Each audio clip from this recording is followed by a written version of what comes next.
Hey guys, Coach Gaglione here. This is another edition of our Gags Goals Update. If this is your first time stopping by, I'm Coach Gaglione. I've been involved with powerlifting and coaching for over 13 years. This is just chronicling my weight loss journey. I've been as heavy as 340 pounds, just sitting under a little bit under 230 this morning, and just chronicling my weight loss journey. So kind of good news on the weight loss front. Even though my weight has not really moved too much, I'm definitely getting noticeably leaner in the mirror, and the in-body scale is right over here. It's been recording my body fat percentage. There's actually, I think this might be my first in-body reading.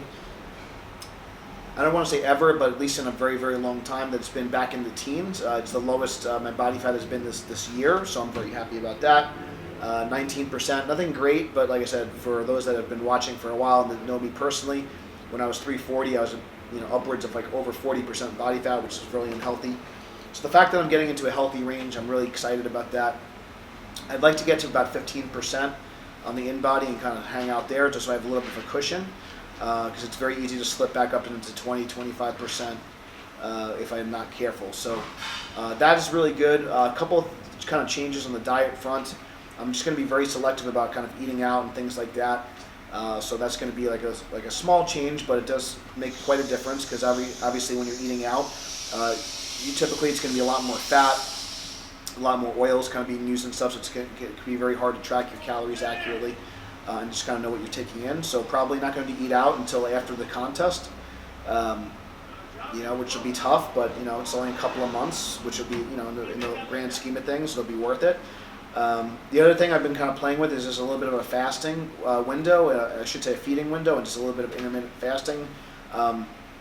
Just because I train in the morning, I'm just kind of shortening my feeding windows. My feeding window is going to be anywhere from like 6:30 to 7 a.m. As my first meal, depending on like when I wake up and when I'm training. And then probably my last meal will either be somewhere between 3 and 4 o'clock. So today I kind of cut off my food about 2:33. On days where maybe a little bit kind of busier, I might cut off my last meal at 4. And I'm just not going to eat the rest of the night.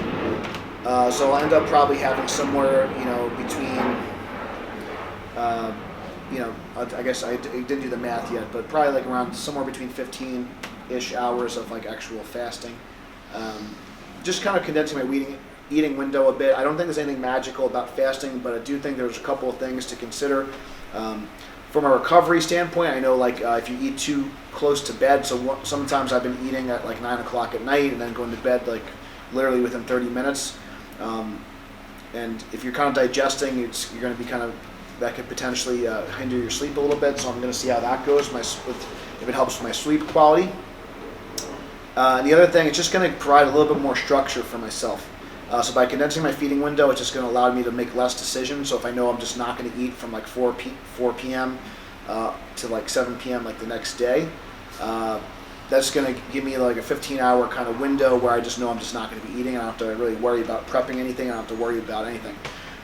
Mark Bell kind of jokes is intermittent fasting is the easiest prep because you just don't like have anything. So I think there's some power in that. So if the fasting kind of works for your lifestyle, the thing is you still want to get enough calories in for your eating window if you are going to try some fasting.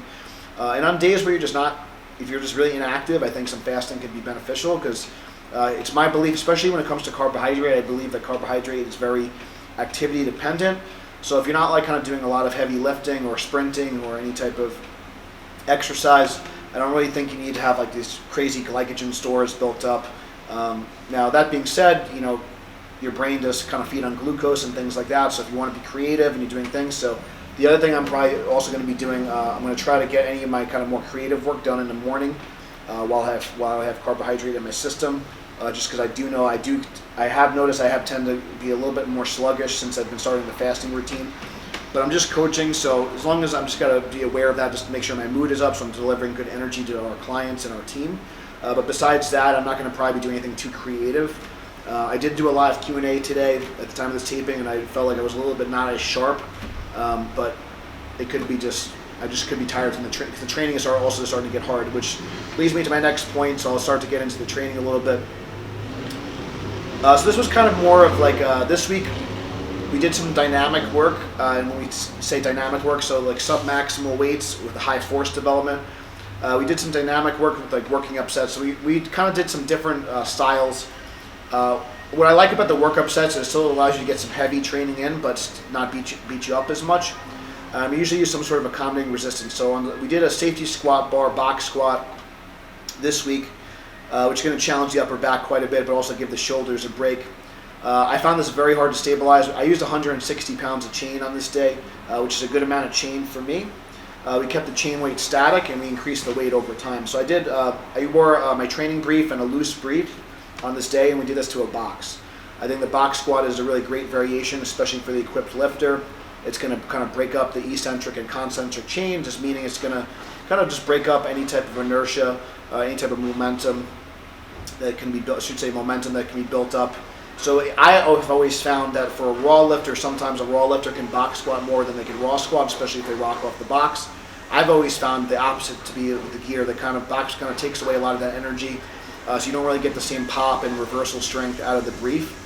But it does allow you to train a little bit wider, so it's going to have a higher transfer, and it's going to make the movement a little bit harder, especially if you actually pause and deload onto the box. I know like Louis Simmons will talk about relaxing the hip flexors and things like that. I think it's kind of a weird thing to think about, but so we kind of more squat to a box versus do like a traditional West Side box. I'm not as talented as Laura Phelps, if you've ever watched her box squat, but if you do have the flexibility to have like a negative shin angle and make it a little bit more of a leg curl, make it a little bit more posterior chain dominant, I think that's fine. But we typically just use the box as a means to break up the eccentric concentric chain. It could also be utilized to kind of take a little bit of stress off the knees, make the movement a little bit more hip dominant, and allow for a little bit of a wider stance, whether you be going raw or equipped. On this particular day, I did wear a loose brief just to protect my hips a little bit, and since we're getting a little bit further on the training cycle, we want to do more specific variations that are going to transfer over to like a fully equipped squat. So I did my first 6 sets of 3. I used about 30 pounds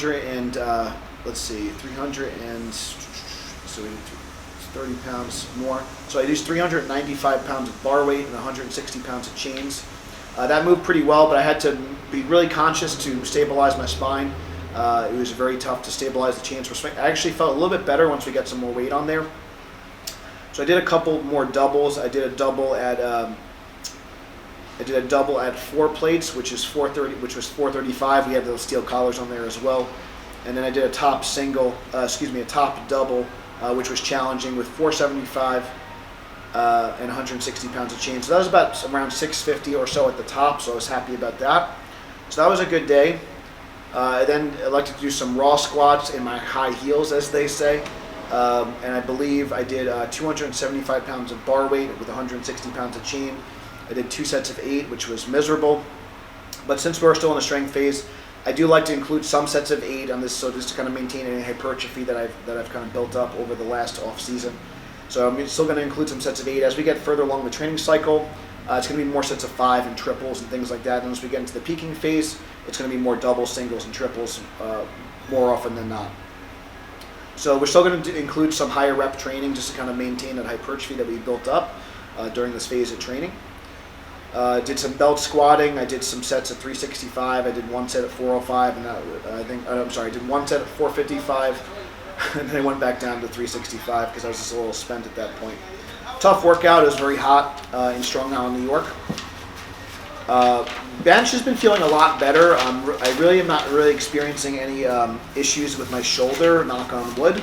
The strength is still, my raw strength is still not quite up to par. But at this point, I don't really care what my raw strength is that much as long as my equipped numbers are going up. So as long as my raw strength is strong enough to support myself in the shirt, I'm okay. So on the we did a Duffalo bar bench today, which if you guys are not familiar with, the Duffalo bar is just Chris Duffin's bar, Kabuki strength. It's a cambered bar, so it's going to be a little bit of a camber. It's going to increase the range of motion a little bit to work the chest. I think especially if you have a high arch, and you have a really good setup and you have a short stroke, the Duffalo bar combined with chains is a really good tool, because especially when it comes to chains, we've kind of talked about this before. We talked about our kind of Benny and myself, we call it the Benny bunches. When you're using a 5/8 chain, it's not like the most ideal length of chain to really get a full contrast where the weight is fully deloading and unloading. So I know like one thing that Dave Tate would suggest, I think he would suggest that half the chain weight is on the floor. But then you're just going to need a lot more chain, because obviously if you have if each chain is 20 pounds and only 10 pounds is 10 pounds already on the ground, you're just not going to get as much of contrast either. So you could do the Dave Tate method, And you can use the 5/8 chain and just have half the chain on the floor if you have a bigger arch and a shorter stroke. Or you can do the Benny Bunches technique where you kind of maneuver the chains a little bit so it kind of bunches up. So it's a quicker deload and unload. That's another good technique. Or if you like myself and you have more of I would consider myself a moderate stroke, moderate arch. Using the duffalo bar is a good kind of easy way. You can still set up the chains and get a good contrast. So you're getting a good amount of chain unloading to the ground and reloading at the top. So you get a good benefit of accommodating resistance. That's like kind of the one issue when you're using chains on the bench press. I think chains in the deadlift and chains in the squat are very easy to set up, and they usually accommodate most people's heights very easily. The bench press can be a little trickier with arm lengths and bench stroke and arch height and things like that. So it's something to consider if you're doing chains. Just something to consider for anyone that's a coach or someone that likes to use accommodating resistance out there. Your chain setup on the bench press could make a difference. If you want to get more out of the accommodating resistance and more out of the actual, get more of a training effect from the chains and getting that good contrast where the chains are lighter at the bottom and heavier at the top. On this particular day, I elected to just do a lot of volume. I did about 8 sets of 3 with some warm-up sets that didn't include it, but it just basically, once I got to 145, which is about 1 plate on the duffalo bar, technically it's 57 pounds, but just for the sake of math, we'll call it 55 pounds, but technically it's a 57-pound barbell. Once I got to 145, which is 1 plate on per side, I started with 80 pounds of chain, and every 2 sets I just increased the weight a little bit. So I did, I think I did 145, and then I did 175, and then I did 195, and I think 195 with 80 pounds of chain was about where I stopped. Which, to be honest, I'm happy with. It moved really good. These were all triples. I did 8 sets of 3. I felt like I could have done more, but the fact that I was able to do that, and I haven't done anything more than 275 raw since I've hurt my shoulder, so I was very happy how that moved. But again, the goal is not really the raw strength, and it's not for this cycle, not moving forward, so I just elected to put my slingshot on after that. Benny kind of calls this the slingshot gauntlet. So basically what we would do is every couple of sets we would just work up and just add a more restrictive slingshot. So I did a couple of sets with the blue slingshot. Once it got kind of difficult, I added the red slingshot. Once that got difficult, I added the black, the Mad Dog slingshot. Once that got difficult, I added the bench freak band, which is going to give us the most help. So I ended up working up to about 235 pounds of bar weight with 80 pounds of chain, and that still was moving pretty easily. So I ended up working up to 120 pounds of chain just because I didn't feel like putting any more weight on the bar, plus 255 pounds of bar weight. So it's about 375 at the top or so with the bench freak band. Did that for a triple. So I was happy about that because I haven't gone past 365 in the bench freak band. So that was more than what I usually handle. Usually anything over 365, I'm putting my bench shirt on at this point, which again was nothing earth-shattering, but it's again progress for me. It's nothing really great considering my all-time best, but things are moving in the right direction, and it's the most I've done again since kind of injuring my shoulder. So bench is moving in the right direction. I did a shoulder saver pad with the duffalo bar, which has a really unique feel to it since the weight's a little bit lower, so it's not quite. Besides it's supposed to be a 2-board height, but since it's on a duffalo bar, it's probably more like a 1 or 1.5 board height. But since the cambered bar, the weights are going to sit a little bit lower. It just feels a little bit different. The load in the triceps, I did this with a close grip. I did a couple sets of 5 with 235, and I've been working my seal rows in between, and that's been good. I think I worked up to about 195 pounds for a set of 8. Not quite in getting as much of a pause at the top as I'd like, but I'm making contact with the bar and with the bench each rep, so I'm happy about that. And I just did a little bit of a burnout with a reverse grip seal row, and then just a feet up, elbows out, like kind of bodybuilder bench, and that was good. And I've been doing my accessory work for upper body as well. A lot of dumbbell benching. I've been doing the Wenning triceps, which you could see a video on her Instagram of that. I think I had Maggie. It might not be on my Instagram anymore. It might have been an Instagram story, but I think we'll have a video at some point about the Wenning tricep extensions at some point. So stay tuned for that. I think that'll be one of our gimmicky exercises that actually work. videos, so stay on the lookout for that. On to deadlifts. This week went really well. Just used training briefs today, which they don't really give me much of anything, but they do allow me to keep my hips warm. They do give me a little bit more on the squat because we're loading from the top down, but on the deadlift I don't really find they really add much of anything.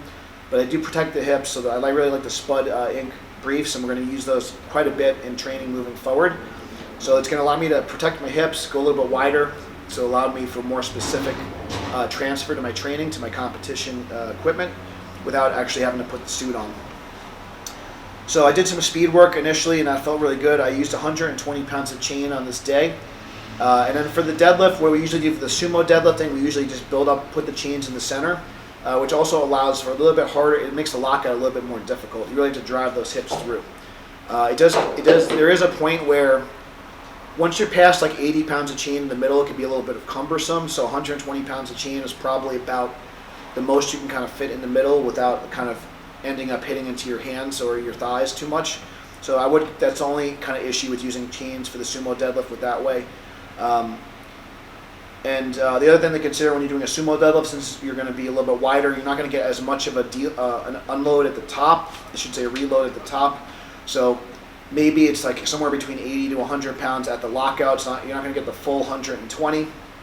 Whereas with the conventional deadlift, with the 5/8 chain, you're going to get the full chain at lockout. So something to consider as well. The other thing that I've noticed, and I'm not sure if Dan Green was the first person I learned this from, or it might have been Chris Duffin, one of those guys, but the other thing that's unique, when you put the chains in the middle of the bar, it also almost makes the deadlift bar like a stiff bar, because it makes it harder to pull the slack out of the bar because the chains are actually weighing down the middle of the bar. So if you have trouble pulling the slack out, or you just want to be more efficient at pulling the slack out, putting the chains in the center of the bar for a sumo deadlifter can be a good strategy for you. So I did the first 5 sets of 3 with 120 pounds of chain at 315. I did 5 sets of 2. Felt like my positioning is getting really good. Pulling the slack out of the bar. I've been also playing with where I'm gripping the bar a little bit, potentially putting the bar a little bit lower in my hands, but I just have stubby Italian fingers, so I always find the gripping of the deadlift to be challenging, and it's really hard for me to. I know like a lot of deadlift specialists will advocate having the bar a little bit lower in the fingers, but I just don't have like the best grip strength, so I'm just not sure if that technique's going to work for me. But something I'm working on, I'm trying to be a little bit more efficient with my grip, because I know that if I don't get my grip if I don't get my grip quite right, that's a little bit of a tongue twister.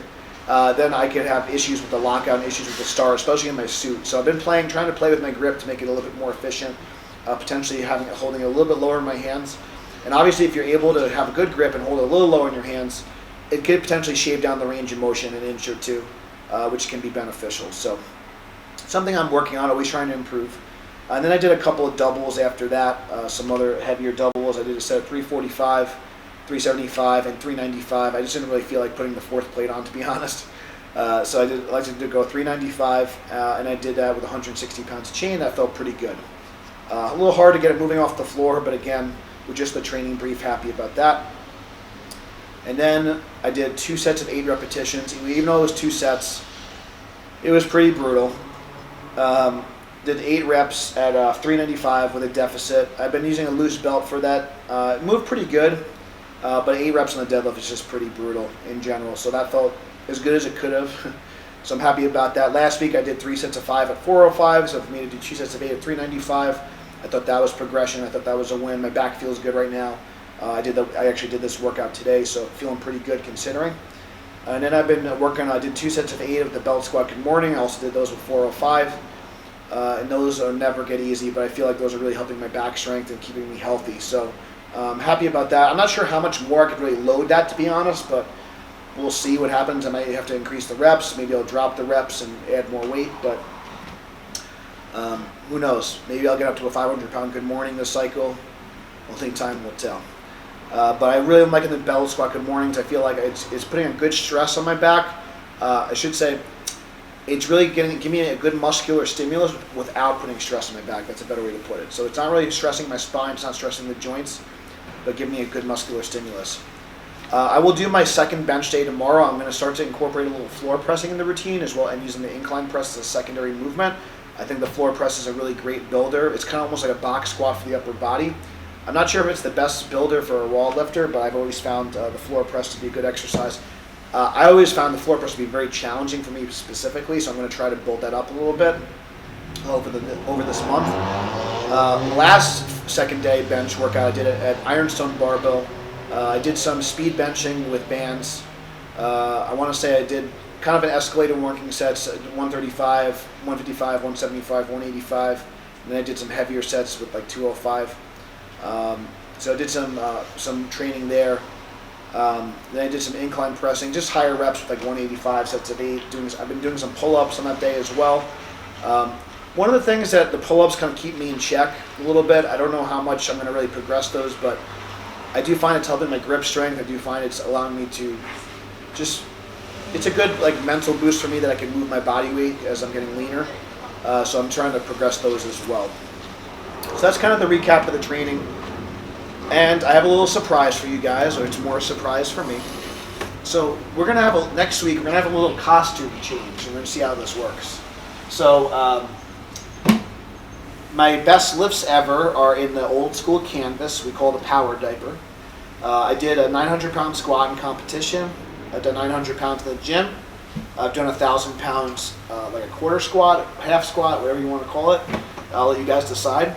That was all done in the old school canvas, and I also done my best squat in competition was in the canvas. I've also done my best competition deadlift. I've done a 660 deadlift in the canvas in competition and 700 in the gym. We'll stay on the Rhino efforting, so maybe we'll see if Elvis can pull up some the old footage off the channel of my 900-pound squat and the 700-pound deadlift. So I got this beauty here. This is a smaller, mini-size power diaper. So I'm going to give this a go. Even though the Ultra Pro has been treating me well, I'm just kind of it's just been a little bit challenging having different people help me, different people adjust the strings and the sides. And this fits me pretty good. And all my best lifts, I know how to use this suit, I've used it before, and all my best lifts were in this material. I can just kind of get it on myself. So I'm going to give this a whirl, and then if it doesn't work for whatever reason, I will go back to the Ultra Pro, of course, but I'm really excited to get a little costume change. So I want to share that with you guys.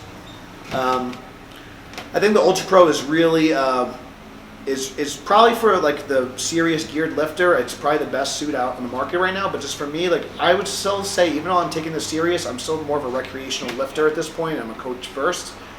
So I just want to I want to spend a little bit less time putting my gear on and a little bit more time actually training and coaching. So I'm going to give the regular canvas a try, the power diaper a try, and see how that goes. One of the main reasons, particularly for the deadlift, the squat, I've been having a lot of success with the Ultra Pro, but I just feel like I'm not getting a lot of pop out of the bottom with the Ultra Pro. So I'm going to, now, traditionally the canvas doesn't provide much pop anyway, but my best lifts ever, all time, were in the standard canvas, not the Ultra Pro, the white canvas. So I'm going to give that a try, especially for deadlift. I'll see how it goes with squats as well, just because I have enough time. And again, I haven't had much issue with the Ultra Pro with squatting, so if I do need to switch back to it, it's not going to be like a major change. The only kind of question mark is, will I be able to fit a brief under that suit or not? I'm probably going to try that suit with just the suit by itself for deadlift, and I'm kind of debating if I'm going to have a brief under it or not, because it does fit tight, but 850 is not going to squat itself, so I think I can squat well into the 800s even at 198. Obviously, I'd be happy with just 800, but I do feel like I could squat upwards of 850, even with the weight cut, the way things have been going this cycle. So I'm going to give the power diaper a try. So I hope you guys are excited for the costume changes. I am. Next week, I'm going to be getting in full gear for deadlifts, and the following week after that will be full gear for squats and bench. So I'm really excited for what's to come. Probably just training briefs for squats next week, and I'll do a little bench freak band work. Yeah, so that's really it, guys. Thank you guys for watching. If you guys enjoyed this vlog, please subscribe. If you guys want to help support the program, you guys can give us a 5-star review on our podcast, on the Google review, Facebook review. All those things help. Definitely check out the links below if you want to support the program. Thank you guys so much for watching. And until next time, stay strong, and I'll see you soon.